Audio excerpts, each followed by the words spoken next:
It gives me great pleasure to participate in this August Assembly which brings together world leaders as well as the global business community upon a common platform for constructive and mutually beneficial dialogue. Such a meeting is most appropriate in the context of achieving our collective goal of prosperity and development for the people of Asia. Today, Asian enterprise is a key driver in global economic development.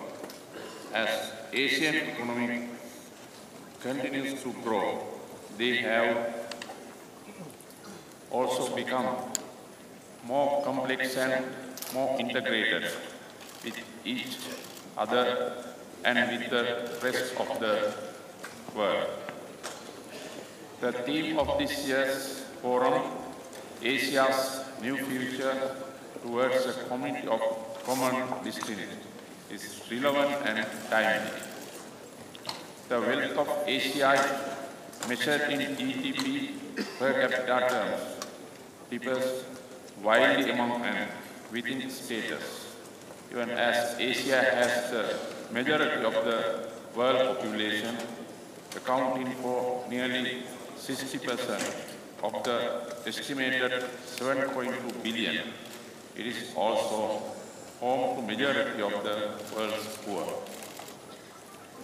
The rising prosperity in many of our Asian countries is evident by high consumption and high expenditure. There is ever-growing income disparity among the people. In my address to the nation last month, on the occasion of the National Day, I highlighted this issue and made a sincere promise to reduce the income gap and eliminate poverty as a key objective of my government. Excellencies, ladies and gentlemen, there remains a notable disparity in the degree of intra-regional integration. This calls for new thinking on an Asian growth strategy and a more cooperative partnership among the community of nations. Simplifying trade and reducing non-tariff barriers is vital in order to enhance connectivity. The Asian region is also still largely dependent on extra-regional markets for its final exports and lacks significant counterparts within the region. In such a scenario, how do we achieve a community of common destiny for Asia? The answers lead developing appropriate public policy strategies to respond to these challenges while taking into consideration the specific differences in respective countries. Sri Lanka is committed to such cooperation and collective action within the community of Asian nations.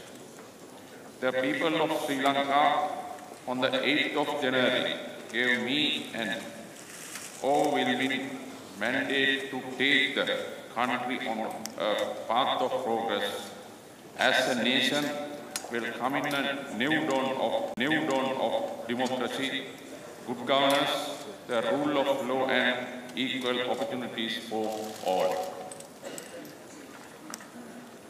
Toward this end, my government is implementing an abusing 100-day program, inclusion of constitutional reforms to usher in a new political culture, as well as achieving lasting national reconciliation among all communities. Sri Lanka as a maritime nation with natural ecological advantages will work in tandem with friendly countries to maintain cooperation in the maritime field. Sri Lanka is currently identified as a country with relatively high growth among emerging market economies. The country's growth in per capita terms in recent years is comparable to middle income economy levels. We are hopeful that our FTA with China, currently under negotiation, will provide further inputs for value addition and economic cooperation in the region. Our inbound tourism from China has increased significantly, and Asian countries rank among the top investors in Sri Lanka.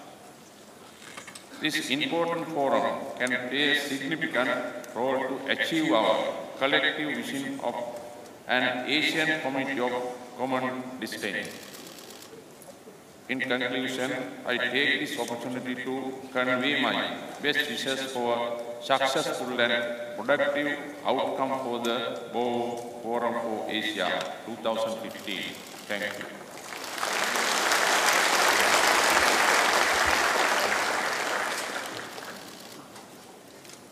Thank you, Your Excellency. Next, let's welcome Ugandan President Museveni to speak. Please.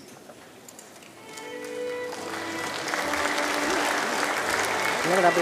Bingung nih.